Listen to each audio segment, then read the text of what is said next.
Nous sommes à Entrevaux, dans le Méridien.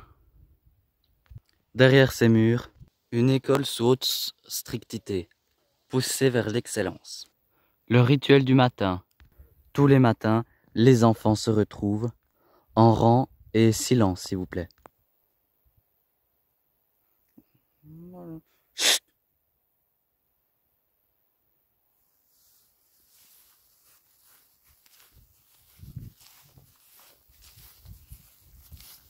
Dans cette école, les couloirs sont silencieux.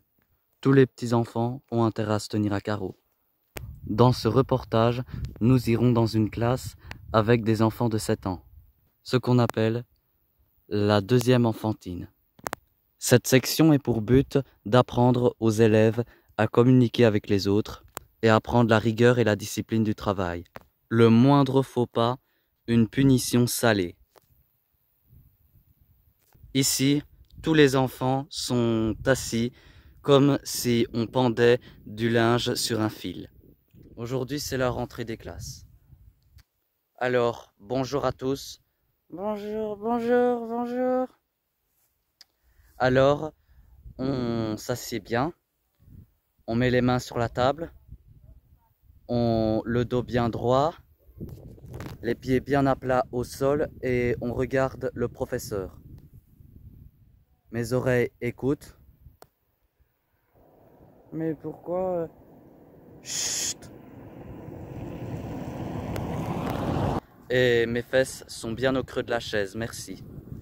Alors, pour commencer le cours, nous allons commencer par de la géométrie. Le carré, comment puis-je se retourner sur le rectangle? Je sais, c'est quand vous mettez un rectangle, c'est faux! Quand vous mettez un rectangle, il faut que la troisième barre soit encochée vers la troisième parissade. Ici, tout est clair. Interdiction de bouger, interdiction d'aller aux toilettes, ni même boire. Les besoins primaires, c'est ceux qui ne sont pas au goût des professeurs de l'école d'Entrevaux. Oui? Est-ce que je peux aller aux toilettes? Non! Tu restes assis. Tu ne vas pas aux toilettes. Donc, quand on commence vers la lignée, chaque bond de la croix doivent être inten. Si le premier carré est controverse, c'est pas bon. C'est pas bon. Pendant 1 heure dans cette classe, les enfants vont donc subir un bourrage de crâne intensif. C'est déjà l'heure de la pause, mais avant la pause, collation, c'est le petit rituel toilette, ce qu'on appelle l'hygiène intime. Et ensuite, les enfants pourront enfin se dégourdir les jambes. Cette inscription dans cette école, la plus sévère de Rochefort, coûte jusqu'à 3 500 €. Ici, repas chaud, gratuit et obligatoire, hygiène vestimentaire et corporelle obligatoire, et les enfants sont défendus de prendre un shirt. Il est 11 h, les enfants rentrent en classe et vont donc, encore une fois, subir un nouveau bourrage de crâne. Pour des petits enfants de 7 ans, c'est juste pour l'éducation nationale. Mais dans cette école, c'est les propriétés pour se pousser vers l'excellence. Ici, dans cette école, les enfants sont élevés à la dure et aucun écart n'est toléré. Le soir, il est 18 h et c'est l'heure pour les enfants d'aller manger. Un des moments les plus cruciaux pour se retrouver ensemble et partager un goûter et à manger. À 18 h, chaque enfant se retrouve ensemble sur la même table, groupe par groupe, pour que les enfants puissent s'intégrer avec d'autres enfants. Ce que les enfants ont perdu cette habitude depuis bien longtemps. En fait, c'est important de les sociabiliser parce que plus tard, dans la vie plus tard, quand ils devront, quand quelqu'un aura besoin d'aide, ben, les futurs adultes vont donc pouvoir être plus sociables avec les autres, déjà de 1, être moins dans la lune, et franchement, c'est bien quoi. Et lorsque la nuit tombe, les enfants vont donc au lit. Le lit est fait au carré et tout le monde dort à 19 heures. À peine le repas du soir terminé, pas le temps de jouer, il faut aller au lit. Car demain, ils auront encore du bourrage de crâne intensif. Et pour ça, il faut être en pleine forme. Bon, les enfants, je pense que vous vous moquez de moi là. Non, bah vous rangez, vous éteignez la télé immédiatement. Mais j'étais... Non, c'est l'heure d'aller au lit. C'est la dernière fois, je vous le dirai plus. Allez les enfants, au lit. Et... Mais non, au lit. Mais non. Tu vas te coucher et tu dors. Mais non. Mais c'est trop tôt, je dors jamais à 19h. Je veux pas de ton commentaire, tu dors. Et les yeux sont fermés. Tu te mets dans ton lit.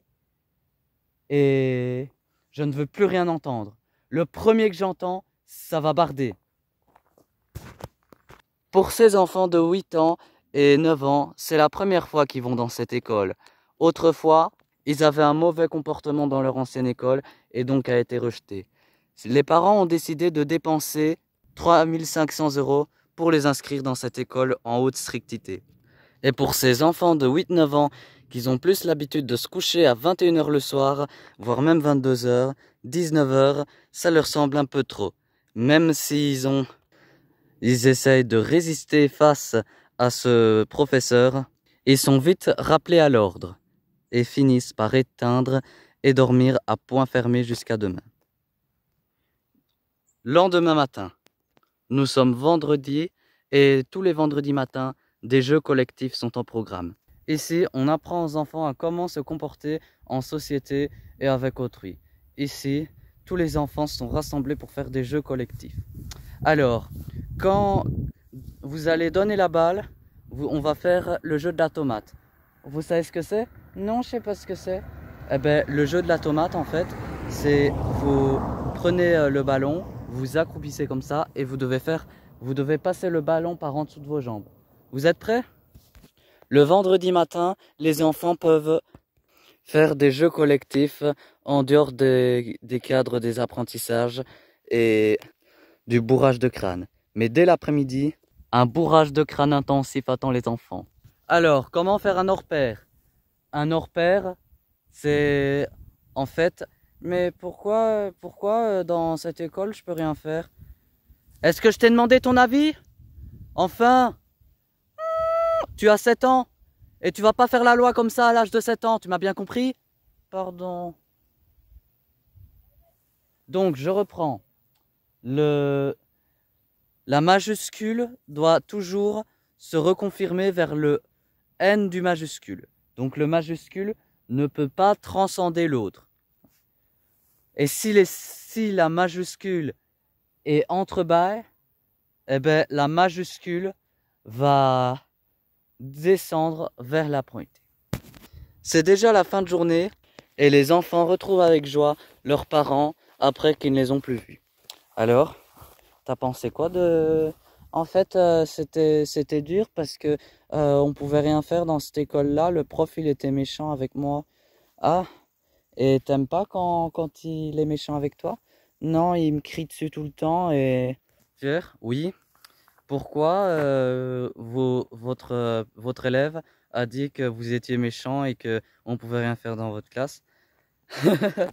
Ah, ça c'est des phrases d'enfant. Ben parce que je suis pas méchant en fait. C'est juste que il faut mettre un cadre et que les enfants, ben il faut leur apprendre au plus jeune âge qu'on peut pas faire ce qu'on veut dans la vie et que dans la vie, ben il y a des limites et des fois, ben les enfants savent pas comprendre. Donc les enfants vont raconter un petit peu tout et n'importe quoi. C'est normal, ils ont 7 ans et voilà quoi, c'est ça le truc. Et en fin de journée, c'est le rangement de la classe. La classe doit être impeccable pour que les élèves viennent la semaine prochaine. Donc là on prépare la classe pour la semaine à venir, au moins comme ça elle sera impeccable pour quand les élèves reviendront.